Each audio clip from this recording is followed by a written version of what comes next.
Diamonds Are Forever is a 1971 spy film and the seventh in the James Bond series produced by Eon Productions. It is the sixth and final Eon films to star Sean Connery, who returned to the role as the fictional MI6 agent James Bond, having declined to reprise the role on Her Majesty's Secret Service in 1969. The film is based on Ian Fleming's 1956 novel of the same name and is the second of four James Bond films directed by Guy Hamilton. The story has Bond impersonating a diamond smuggler to infiltrate a smuggling ring and then soon uncovering a plot by his old enemy Ernst Stavro Blofeld to use diamonds to build a space-based laser weapon. Bond has to battle his enemy for one last time to stop the smuggling and stop Blofeld's plan of destroying Washington, D.C. and extorting the world with a nuclear supremacy. After George Lazenby left the series, producers Harry Saltzman and Albert R. Broccoli tested other actors, but Studio United Artists wanted Connery back, paying a then record $1.25 million salary for him to return. The producers were inspired by Goldfinger, as with that film Guy Hamilton was hired to direct, and Shirley Bassey performed vocals on the title theme song. Locations included Las Vegas, California, and Amsterdam. Diamonds Are Forever was a commercial success and received positive reviews, though retrospective reviews were critical of its camp tone. It was nominated for an Academy Award for Best Sound. The cast includes Sean Connery as James Bond, British MI6 agent 007, Jill St. John as Tiffany Case, a diamond smuggler, Charles Gray as Ernst Stavro Blofeld, the head of Spectre and Bond's arch-enemy. Gray had previously appeared in the series, where he played Dick Henderson in 1967's You Only Live Twice. Lana Wood as Plenty O'Toole, a woman Bond meets at the casino. Jimmy Dean as Willard White, an entrepreneur loosely based on Howard Hughes. Bruce Cabon as Albert R. Bert Saxby, White's casino manager, who is in cahoots with Blofeld. His name is a reference to the producer Albert R. Broccoli. Bruce Glover and Pater Smith as Mr. Wint and Mr. Kidd, Blofeld's henchman. Norman Burton as Felix Leiter, a CIA agent and Bond's ally in tracking Blofeld.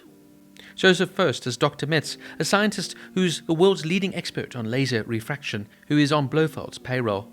Bernard Lee as M, head of MI6, and Desmond Llewellyn as Q, head of MI6's technical department. The producers originally intended to have Diamonds Are Forever recreate commercially successful aspects of Goldfinger, including hiring its director Guy Hamilton.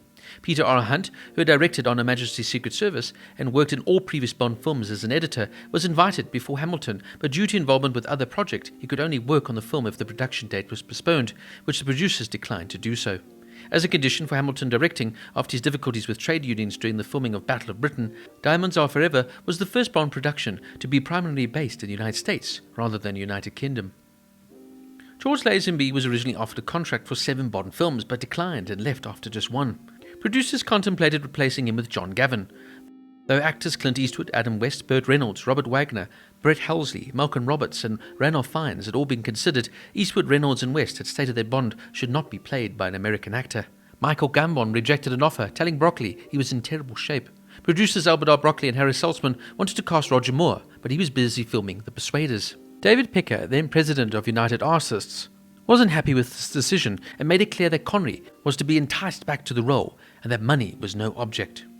When approached about resuming the role of Bond, Connery demanded a fee of $1.25 million. To entice the actor to play Bond once more, United Artists offered 2 back-to-back films of his choice. After both sides agreed to a deal, Connery used his fee to establish the Scottish International Education Trust, where Scottish artists could apply for funding without having to leave their country to pursue their careers. Since John Gavin was no longer in the running for the role, his contract was paid in full by United Artists. The first film made under Connery's deal was The Offence, directed by his then friend, Sidney Lumet.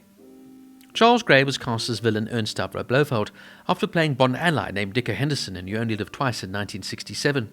Jazz musician Pater Smith was invited by Saltzman to play Mr. Kidd after a Thelonious Monk band show. Musician Paul Williams was originally cast as Mr. Wint. When he couldn't agree with the producers on compensation, Bruce Glover replaced him. Bruce Cabot, who played the part of Bert Saxby, died the following year. Diamonds turned out to be his final film role. Jill St. John had originally been offered the part of Plenty O'Toole, but landed the female lead after Sidney Korshak, who assisted the producers in filming in Las Vegas locations, recommended his client St. John, who became the first American Bond girl. A cameo appearance by Sammy Davis Jr. playing the roulette table was filmed, but his scene was eventually deleted. Initially, the character of Miss Moneypenny did not feature in the movie, partly because Lois Maxwell had held out for a pay increase, but it was decided during production to add the scene where, disguised as a customs officer, Moneypenny gives Bond his travel documents at Port of Dover. The additional scene was a last-minute rewrite, and the producers felt it important to incorporate Maxwell after her issue was resolved. Maxwell and Connery filmed their lines separately for the short scene. The original soundtrack was once again composed by John Barry, his sixth time composing for a Bond film. Diamonds Aren't Forever, the title song, was the second James Bond theme to be performed by Shirley Bassey after Goldfinger in 1964. With Connery back in the lead role, the James Bond theme was played by an electric guitar in a somewhat unusual blued gun barrel sequence accompanied with prismatic ripples of light. While on Her Majesty's Secret Service was in post-production, Richard Mellorman, writer of that film, wrote several drafts about Bond avenging the death of his wife Tracy from the previous film. The characters of Irma Bunt and Mark Angelo Draco were set to return. Harry Saltzman had suggested Thailand and India as potential filming locations. When George Lazenby departed from the role prior to the film's release, a complete rewrite was requested, as Mellorman's script failed to impress the producers Broccoli and Saltzman. Following this, Mellorman wrote an original script with Auric Goldfinger's twin seeking revenge for the death of his brother. In this version, Goldfinger's brother was a Swedish shipping magnate armed with a laser cannon held within the hull of a supertanker. The idea was borrowed from an early draft of Her Majesty's Secret Service, in which Ernst Stavro Blofeld was to be Goldfinger's twin brother. The plot was later changed after Broccoli had a dream where his close friend Howard Hughes was replaced by an imposter, hence the character Willard White was created, and Tom Mankiewicz was chosen to rework the script.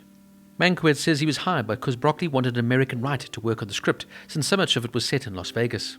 David Picker, then president of United Artists, had seen the stage musical Georgie written by Mankiewicz and then recommended him. He was hired on a 2-week trial and kept of the rest of the movie. The idea of Goldfinger's brother was scrapped and Blofeld was written back into the script. Mankiewicz later estimated the novel provided around 45 minutes of the film's running time. The adaptation eliminated the main villains from the source in Ian Fleming's novel, mobsters called Jack and Serafino Spang, but used the henchmen Shady Tree, Mr. Wit, and Mr. Kidd. Now, one of the standout features of Diamonds Are Forever is its impressive action sequences. For me, having Sean Connery back in the role of James Bond was fantastic. Despite having left the franchise after You Only Live Twice, Connery returned to the role with his trademark charisma and wit, and he definitely managed to bring back his sense of suave confidence to every scene. However, I also feel that Sean Connery seems to be phoning in his performance here as Bond, lacking the enthusiasm and energy he brought to the role in the early appearances. This may due in part be to the fact that Connery was reportedly unhappy with the script and the direction that the film was going. And in some ways it's a kind of sad ending to arguably one of the best actors to ever play the iconic character. The film also features some memorable and supporting performances, particularly from Charles Gray as the eccentric villain Blofeld, and Bruce Glover and Potter Smith as the sinister Mr. Wint and Mr. Kidd.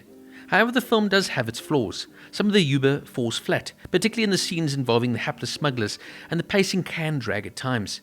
Additionally, the portrayal of Tiffany Case as a ditzy and easily manipulated woman feels outdated and sexist. For me, she's one of the least effective Bond girls in the film history. She seems to be more of a damsel in distress than Bond's equal. For me, this film is not as tightly plotted as some of the other entries in the series. The story can feel disjointed at times, with certain scenes and characters feeling extraneous or underdeveloped.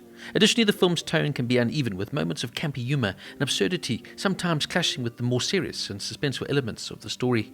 Another criticism I have of the film is that it feels somewhat dated in its portrayal of women and minorities.